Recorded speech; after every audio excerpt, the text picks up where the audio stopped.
Alright, good day friend.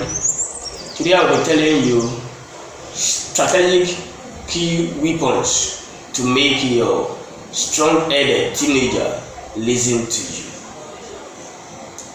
you. Strategic key weapons to make your strong-headed teenager listen to you. Yeah, if you have a teenager by you, your child, your cousin, your niece, I know you might have been having experiences with them, having issues with them, with them responding and different kind of issues. This has been the complaint of adults about their teenagers, and today what God is bringing our way is how to make them the key strategies to use to make them listen to you, to make them do what you really want them to do. And number one thing I'll be talking about from the strategy is that be like them. You want your teenager to listen to you, you have to be like him. If a he, be like him. If a she, be like her. Alright, if you are 45 and you want to be like a 14, is that possible? Oh, that's a question to answer. Okay, what you do is that you have to think back. Who were you? How were you? How do you think? How do you feel when you were 14 that he is now? When you were 16 that she is now? Who were you? How were you thinking? How do your colleagues who were other sex at that age, when you were the same age mates, how did they think that time? Now don't forget that we are in the generation Z, and technology is now the way out now. That means there may be some 2 or 3 steps ahead of you. That means your 17-year-old now may be thinking the same way you were thinking when you were 20-year-old, or when you were 19-year-old, 21-year-old. Because of what? There is more exposure to the internet, to technology these days, which make their thinking to be wider than yours when you were the same age. So that's what you must know. You have to be like them. You have to think the same way they are thinking. Okay? Now when you are comparing yourself now, when you were 14 to your 17-year-old now, okay? That means you have to think, when I was 14, was I also troublesome? Do I also listen to my parents directly without any complaint while I was 14, while I was 17? I don't mean. That's when you can compare your character, the character of your 17-year-old.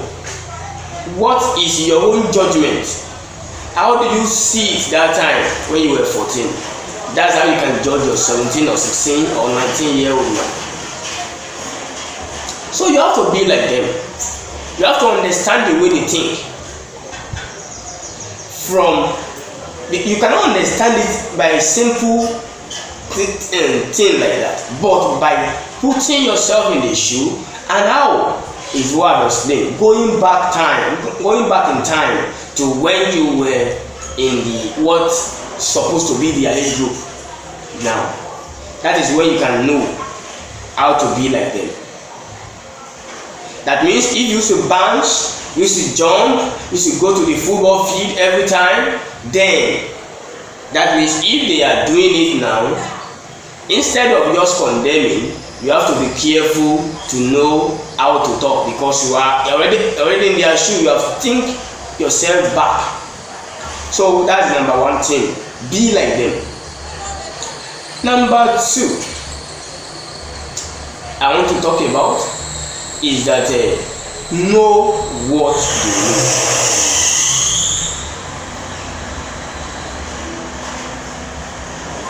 So I say number 2 I'm talking about is know what they know. What do they know? Many people around the underdeveloped country or the developing countries of the age of 45, 55 and above, most of them are not technologically inclined at all. Their little children are those ones that use their phones, their Android devices for them. Most of them are not even computer literate. Many people in the advanced countries, developed countries, those ones, most of people from 60 and above or 70 and above are not majorly used to social media. Go online, you see. Now, what's my point? You have to know what they know. Okay, you are instructing your teenager about social media activity, about this and that, and you don't even know what is up to. The child will not listen to you. That's the truth. Because he sees you as someone that is an illiterate in terms of that. Then you want to school him that you don't know something about. How do you want him to be? Just look at yourself. Okay, you are a tailor, you sew for people you sew dresses, and now a carpenter comes to your tailor shop and tell you that this is how to sew the skirt. Will you listen to the carpenter? That's what your child will see. When you don't know anything about Facebook, anything about posting, and now tell him or her that okay, I saw your post, it's not good, please go and delete that post. The child will not listen to you because you don't even have a Facebook account and you are instructing the child about it. So that is what you need to know. Know what they know. Your child is on Facebook, please go on Facebook as well. Your child is to post on Facebook, post seldomly as well. Okay, your child used to watch TikTok, your child go watch football matches, watch wrestling, and you don't like some of the things about it, please go and do what he's doing. That is when you can understand what it is to watch wrestling. Okay, your child is so much inclined with cartoon to playing mobile games. And you were so much confused, disturbed about this thing. Please go and download all these games and learn. And now start. After you have know what they know, the next key is that talk from what he knows or she knows to what you don't know. Don't start talk from what you don't know. After you have known what he knows, now start your discussion from what he knows. Any discussion you want to start, to change or just to discuss, start from what he knows. Start from the guy that was the champion of the wrestling something. Start from that game. Start from how to use the cursor, the game cursor. Start from different things that you know your child knows. That is where you start. That shows that you are an expert. That shows that you can correct. Because you explain what he knows and you see that, oh wow, that is getting it. That even understand it far more than me. Then he listens because he sees you as having more understanding or having at least the same understanding. Then you start like a gist. He's throwing the gist, you also say, that guy, he's good. That thing, I love it when I do it like this, like that. Then the two of you are flowing. Then he sees you as a friend. That's another thing I want to talk about. Let your child see you as a friend. Your children are not listening to you. Your teenagers are not listening to you because they see you as an enemy. They see you as an enemy. You live in the same house, but you always complain. You don't see almost everything that he or she does. You see it as bad. You complain. Who is that boy you're talking to on phone?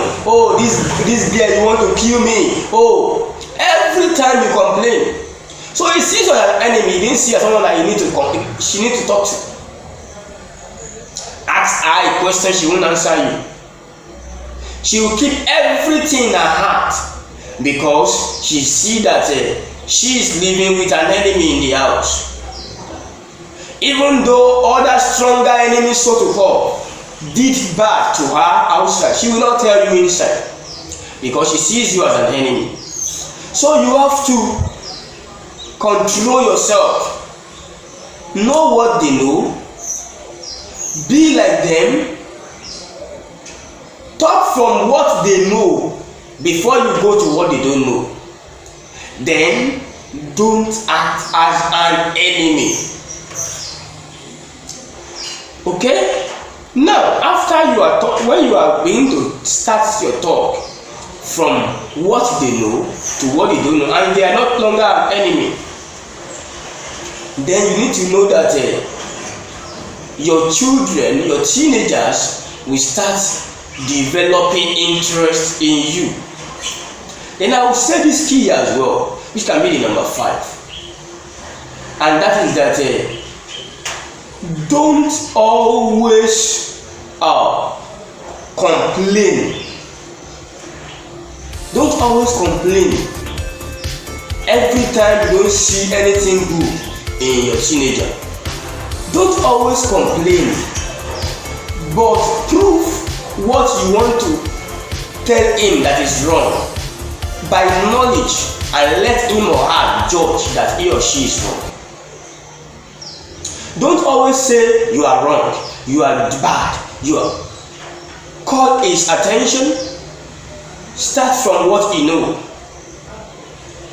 to what he don't know, and let him judge by himself that, oh, it's true by what daddy said, by what uncle said, I'm wrong. But if you are always saying, oh Samuel, you are a bad boy, that's a bad habit, oh, he's already a teenager. All those ones can be done very well and comprehensively when they are still 5, 2, 3, 5, 7 years old or more, or a bit more. At 14, it is too late, I'm telling you the truth. You may end up losing that child completely if you don't key to this key I'm telling you about. You may end up not being able to have any control again at all over the child. If you are always seeing error, seeing mistake, don't always see error. Let the child deduce the error by himself or by herself. But talk by knowledge. That's why I said that know what they know. Talk by knowledge, prove by knowledge that the child is wrong, and don't conclude. Let him or her conclude. Even you may not even ask, are you now saying that you are wrong? You may not even ask that. Let the child go and reason it out. Or while you are talking, if you have do the earlier keys I've told you, the child can be judging himself or herself before you. That, oh daddy, I'm sorry, I'm wrong. Oh, I didn't know, I did a mistake. Oh, that girl, I didn't even know. Then the child can correct himself or herself. So that is it. So the final word I'll be leaving with you is that don't just always see a problem. Don't just always see a problem, but make sure you have the solution at hand. That means the solution will not just be your own thinking alone. It will be a solution that can fit the condition of your child. That means you must know your child. Be like him. Be like him. You can't be him, but be like him. Prove to him that is wrong, not by just telling him you are wrong. And now, don't just see a problem. Finally now, don't just see a problem, but make sure you have a solution at hand that will suit him, not a solution that suits you. That means you have a challenge. Oh, your hair is always bushy. Okay, what's the solution? That's what the child loves. That's what guys are doing, young guys of his age are doing. What is now your solution? You have to prefer a solution that will suit him, because you know him, you are like you have think like him, and you have more experience, then by knowledge you should be able to have a key solution. And if you have issues with this, you can meet experts on, okay, this is solution, this is situation on ground. What do I do? What do I do about this thing?